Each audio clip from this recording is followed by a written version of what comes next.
മുഖ്യമന്ത്രി നിയമസഭയിൽ സംസാരിക്കുകയാണ്. തത്സമയ സംപ്രേഷണത്തിലേക്ക് 23-24 33.4% കുറച്ചു കൊണ്ടുവരാൻ നമുക്ക് കഴിഞ്ഞിട്ടുണ്ട് എന്നതാണ് വസ്തുത.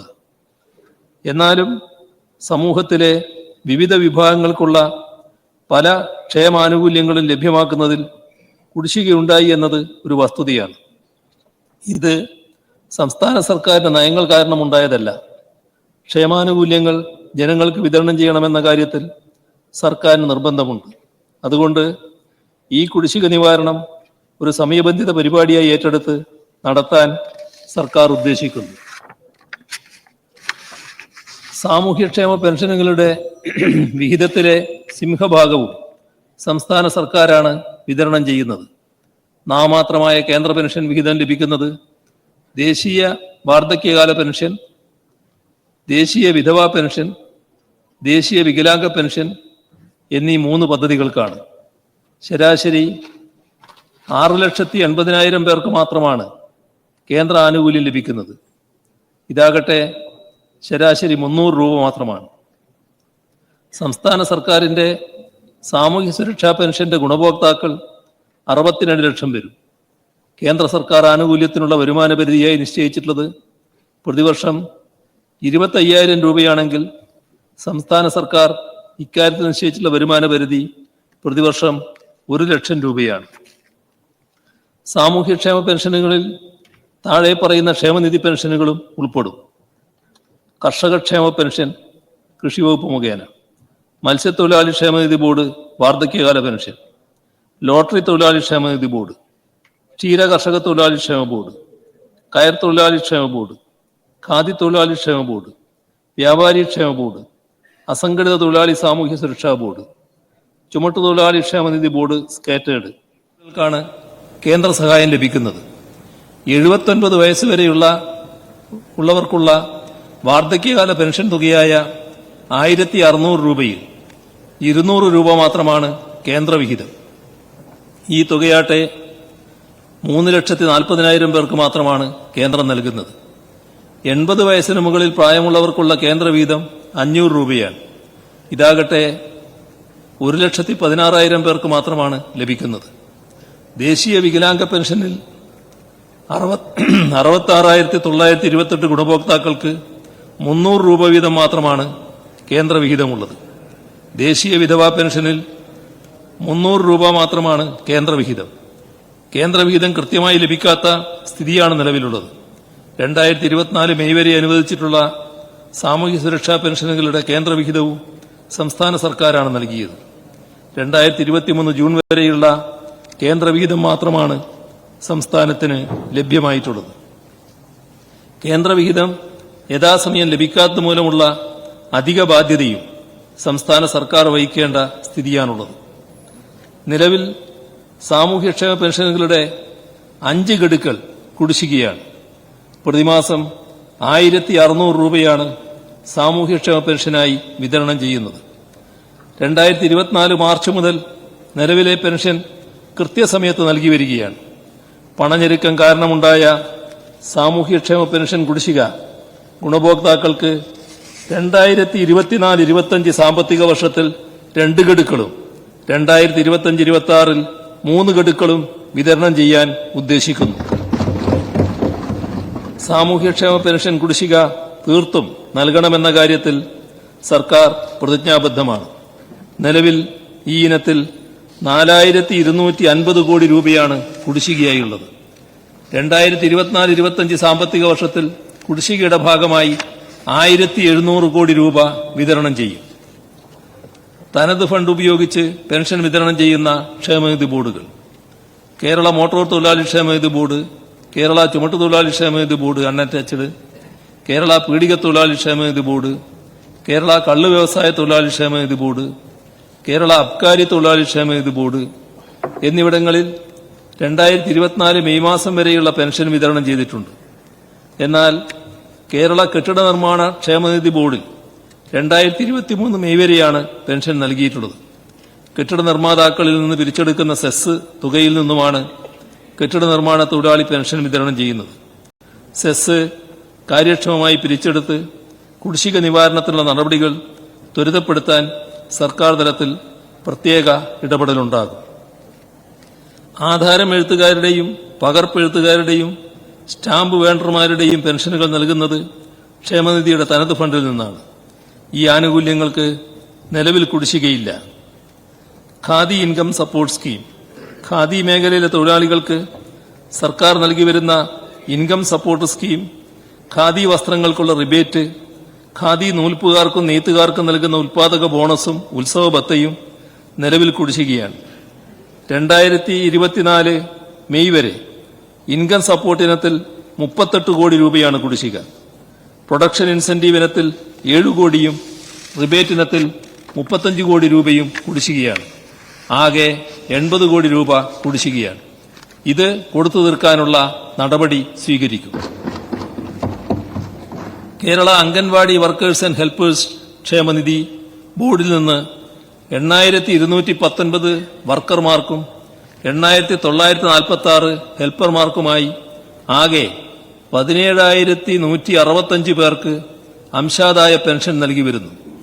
2010 മുതൽ 2022 വരെ വിരമിച്ച വർക്കർമാർക്ക് 2024 മെയ് ജൂൺ മാസങ്ങളിലെ പെൻഷൻ നൽകുന്നതിനായി 6 കോടി 10 ലക്ഷം രൂപയും 2023 ഏപ്രിൽ വിരമിച്ചവർക്ക് 11 മാസത്തെ കുടിശ്ശിക നൽകുന്നതിന് 4 കോടി 18 ലക്ഷം രൂപയും 2024 വിരമിച്ചവർക്ക് പെൻഷൻ കുടിശ്ശികയായി 94,35,000 രൂപയും ഉൾപ്പെടെ 11 കോടി 22 ലക്ഷം രൂപ കുടിശ്ശികയുണ്ട്.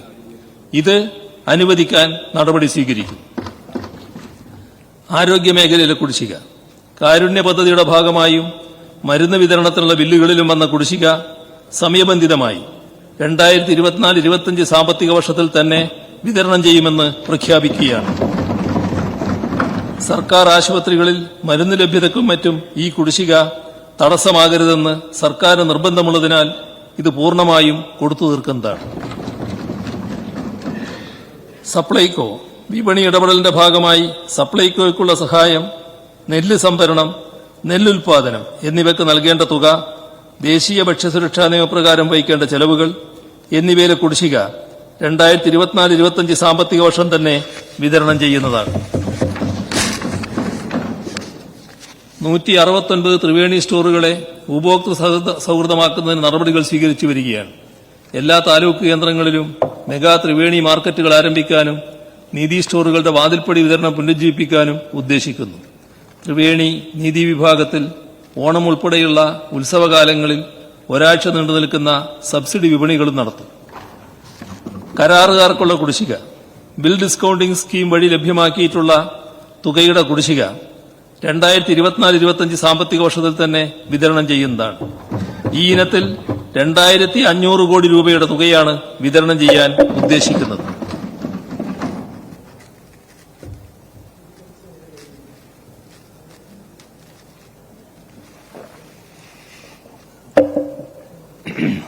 പട്ടികജാതി പട്ടികവർഗ വിഭാഗത്തിൽപ്പെട്ടവർക്കും മത്സ്യത്തൊഴിലാളി കുടുംബത്തിൽപ്പെട്ടവർക്കുമുള്ള വിദ്യാർത്ഥികൾക്കുള്ള സ്കോളർഷിപ്പ് ആനുകൂല്യങ്ങളുടെ കുടിശ്ശിക 2024-25 സാമ്പത്തിക വർഷം തന്നെ വിതരണം ചെയ്യുന്നതാണ്. സർ, മറ്റ് ധനസഹായങ്ങൾ. വന്യമൃഗ ഇരയാകുന്നവർക്കുള്ള ധനസഹായം, ക്യാൻസർ, ക്ഷയം, ലെപ്രസി രോഗികൾക്കുള്ള ധനസഹായം, പമ്പിംഗ് സബ്സിഡി, യൂണിഫോം വിതരണത്തിന്റെ ഭാഗമായി കൈത്തറി തൊഴിലാളികൾക്കുള്ള കൂലി, റിബേറ്റ്, മിശ്രവിവാഹിതർക്കുള്ള ധനസഹായം, തണൽ പദ്ധതി പ്രകാരം മത്സ്യത്തൊഴിലാളി കുടുംബങ്ങൾക്കുള്ള ധനസഹായം, മലബാർ ദേവസ്വത്തിന്റെ കീഴിലുള്ള ആചാര്യസ്ഥാനീയർ, കോലധികാരികൾക്കുള്ള ധനസഹായം, മദ്രസ അധ്യാപക ക്ഷേമനിധിയിൽ നിന്നുള്ള വിവാഹ ധനസഹായം എന്നീ ഇനങ്ങളിൽ ഈ സാമ്പത്തിക വർഷാവസാനത്തോടെ ഒരു കുടിശ്ശികയും നിലവിലില്ല എന്ന് സർക്കാർ വകുപ്പുകൾ ഉറപ്പുവരുത്തും. ഈ ഇനത്തിലെ കുടിശ്ശിക വിതരണത്തിൽ 103 കോടി 91 ലക്ഷം രൂപയുടെ ചെലവ് പ്രതീക്ഷിക്കുന്നു. മേൽപ്പറഞ്ഞ കുടിശ്ശിക തുകകൾ 2024-25 സാമ്പത്തിക വർഷത്തിൽ തന്നെ വിതരണം ചെയ്യാനാണ് സർക്കാർ ലക്ഷ്യമിടുന്നത്. Sir, life mission.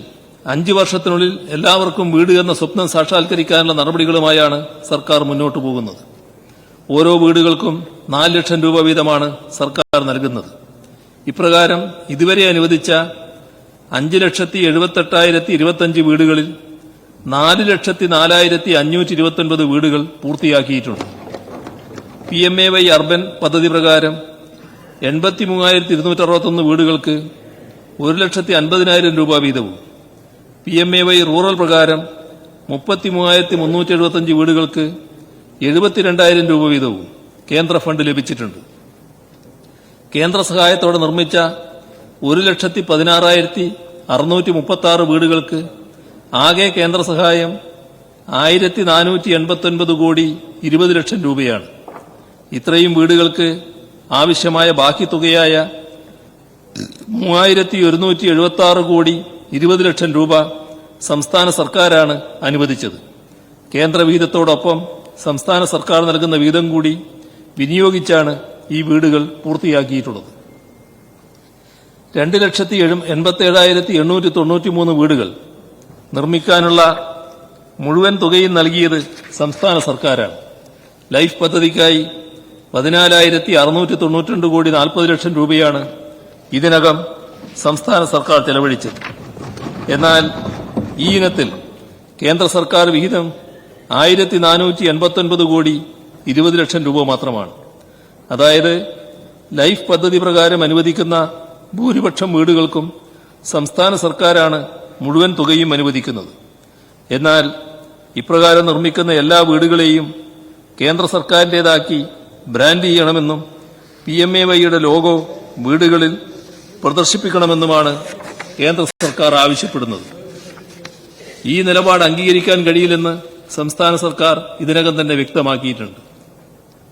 ലൈഫ് പദ്ധതിയിലൂടെ 5 ലക്ഷം വീടുകൾ പൂർത്തീകരിക്കാനാണ് സർക്കാർ ലക്ഷ്യമിടുന്നത്.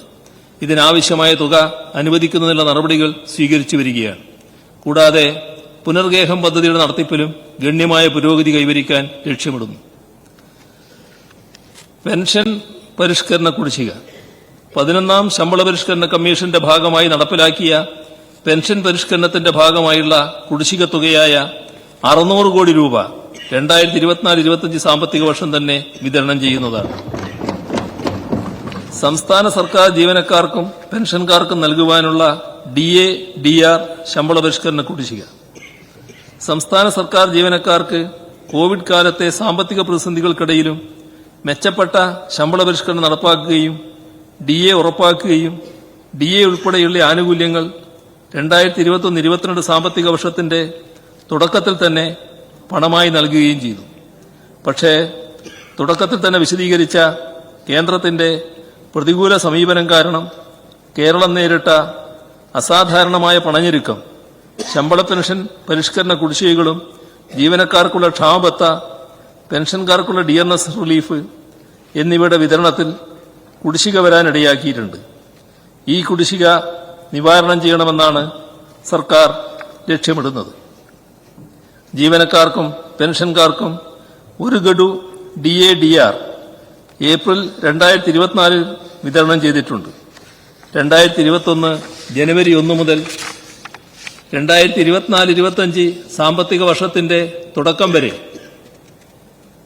7 ഗഡു DA, DR ആണ് കുടിശ്ശികയായി വന്നിട്ടുള്ളത്. ശമ്പള പരിഷ്കരണ കുടിശ്ശികയും സർക്കാർ ജീവനക്കാർക്ക് നൽകാനുണ്ട്. DA, DR ശമ്പള പരിഷ്കരണ കുടിശ്ശിക അനുവദിക്കുന്നത് സംബന്ധിച്ച് വിശദമായ സർക്കാർ ഉത്തരവ് പുറപ്പെടുവിക്കുന്നതാണ്.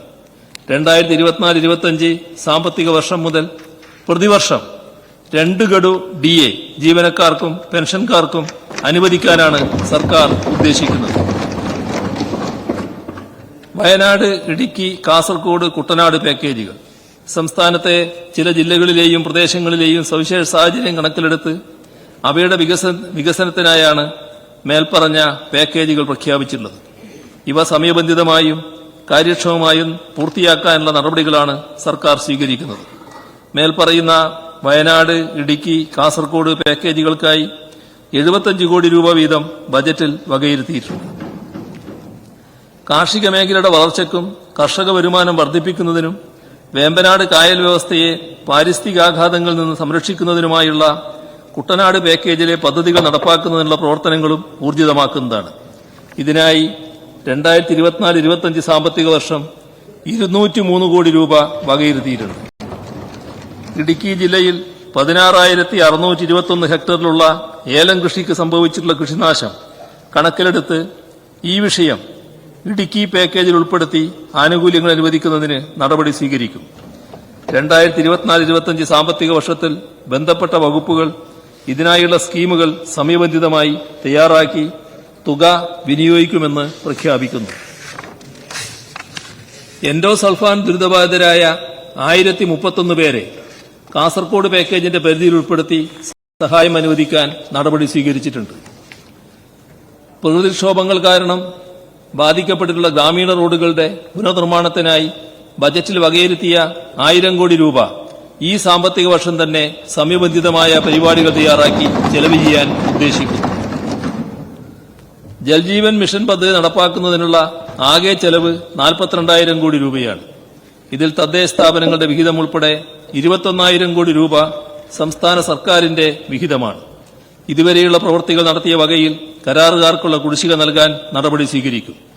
നിലവിൽ നടന്നുവരുന്ന പ്രവൃത്തികൾ 2025 ഒക്ടോബറോടുകൂടി പൂർത്തിയാക്കാനാണ് ഉദ്ദേശിക്കുന്നത്. ജൽജീവൻ മിഷൻ പദ്ധതി നടപ്പാക്കുന്നതിന് ഭാരിച്ച സാമ്പത്തിക ബാധ്യതയാണ് സർക്കാരിന് മേൽ വന്നുചേരുന്നത്.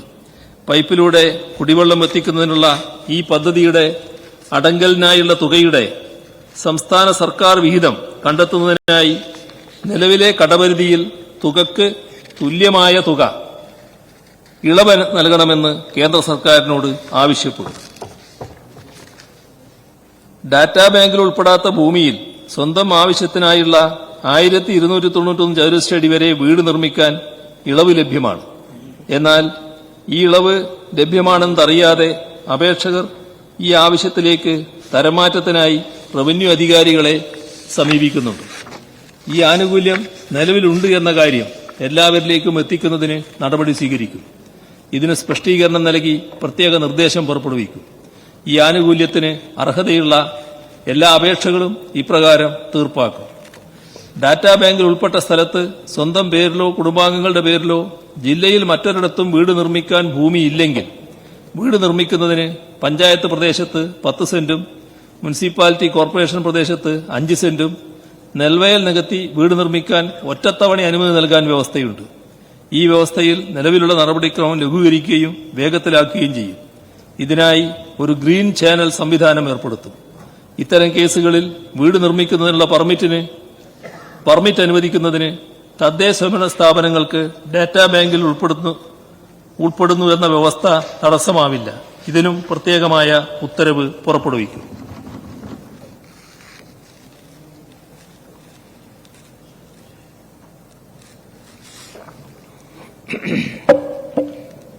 വരുമാനം വർദ്ധിപ്പിക്കുന്നതിനോടൊപ്പം ചെലവുകളിൽ മിതവ്യയം പാലിക്കുകയും സർക്കാർ സേവനങ്ങൾ ജനങ്ങളിൽ സുതാര്യമായും സങ്കീർണമല്ലാതെയും എത്തിക്കുന്നതിനുള്ള പ്രത്യേക ഉത്തരവുകൾ 2024 ജൂലൈ 31-നകം ബന്ധപ്പെട്ട വകുപ്പുകൾ പുറപ്പെടുവിക്കുന്നതാണ്.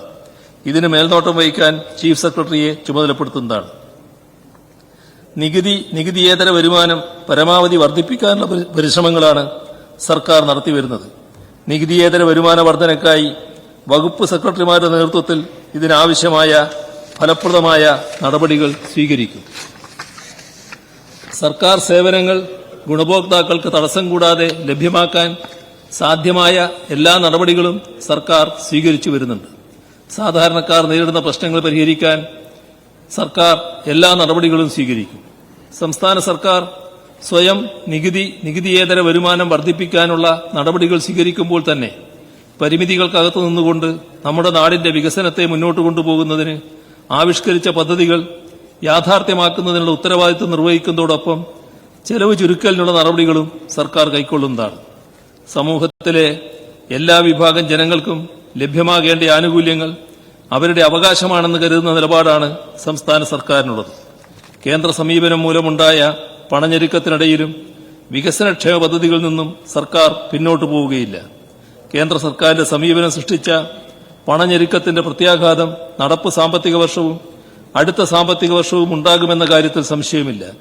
ഇതിനെതിരെ സാധ്യമായ നിയമ നടപടികൾ തേടുന്നതോടൊപ്പം തന്നെ സ്വയം പരിശ്രമം നടത്തുന്ന കാര്യത്തിലും സർക്കാർ ശ്രദ്ധ പതിപ്പിക്കുന്നതാണ്.